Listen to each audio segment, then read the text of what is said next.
Today we're going to change reverse osmosis filters for the Aqua Flo systems. So if you come into our store, you will get a case that looks exactly like this. All three filters come in the package for you, and we also give a set of instructions with them on how to change it. But I will take the next 5 minutes and show you how to change them. I do recommend changing the filters during business hours, just in case you do have any questions at all regarding the filter change. So let's get into the container, see what we have here. So each of the filters are labeled with what exactly they are.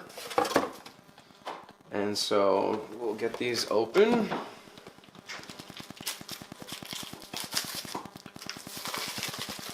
Peel the plastic off first, and then this plastic cap, it just gets twisted off.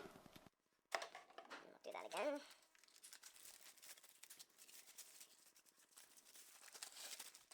Again, twist and pull off. So now we have the new filters prepped. What we are going to do is we are going to shut down the reverse osmosis system and then depressurize it to make sure we don't have any water that's going to spray out at us when we take these filters off.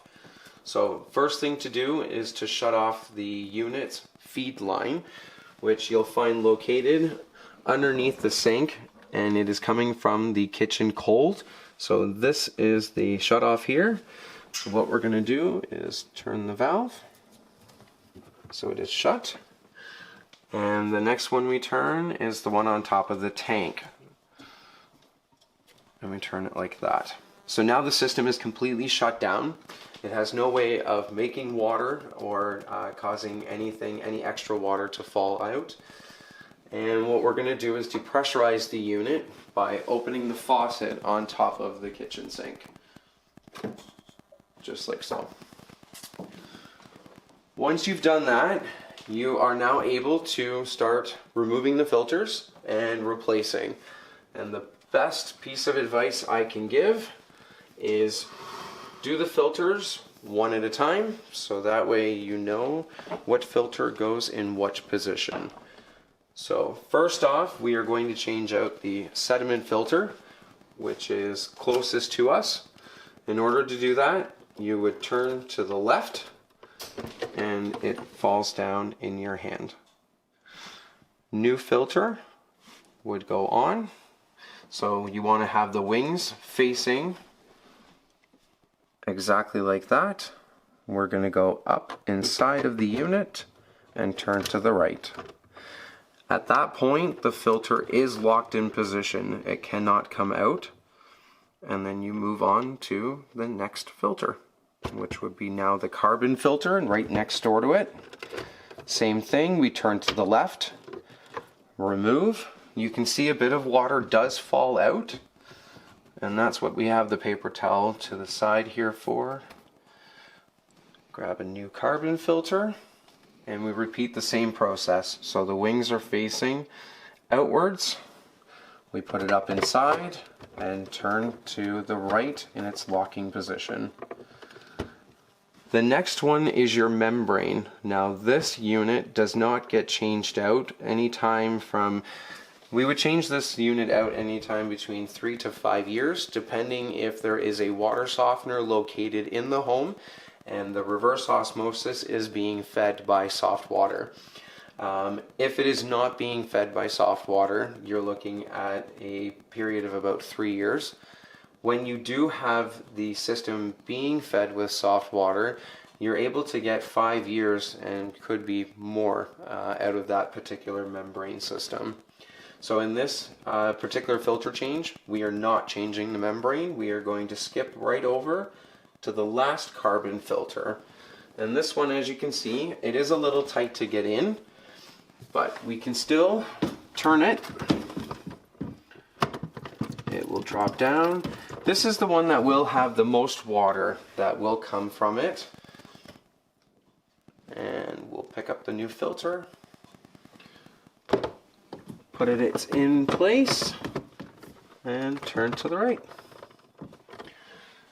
Now what I do is I take the old filters and we set them inside the sink. And at that point, we're just making sure that we're just emptying the filters of any excess water that might be located in them. At this time as well, what I'll do is I will mop up any of the mess that I have made. And this will make it easier to see any potential leaks that I may have once I start the unit up. So we'll just quickly get this wiped up here. There we go. Now the first thing I do is close the faucet. And the next thing we do is start the system up again. So by doing that, we are going to reopen the feed line to the system, which again is located coming off the kitchen cold. So we'll open this up. You'll hear water starting to go through the system and start to fill each filter cavity. And this could take approximately a couple of minutes for it to do. And what we're waiting on, the reason why I'm not opening the tank first is because I am pressurizing the system to make sure that if I do have the filters on correctly, I don't have any leaks coming through. And these sounds are all good indications of the filters doing their job and the water working its way through the actual housings themselves. So what I can do now is I can open up the faucet, and at this point, just very slow, you'll hit a bit of air coming through. And now what you can do is open up this tank. Keeping in mind the water that is currently in the tank is going to have to be flushed out. So in order to do that, once we open the tank, you'll see water starting to come from the faucet, and it is going to be a bit discolored, as you can see.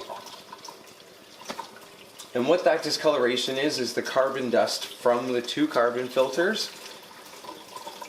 And so we want to flush that carbon out of the tank because it does give a bitter taste to the water, which is unpleasant to drink. This flushing of the tank might have to be done twice after a filter change, but sometimes you can get away with just doing exactly what we're doing now with the one flush. So our tank is pretty much coming to its end.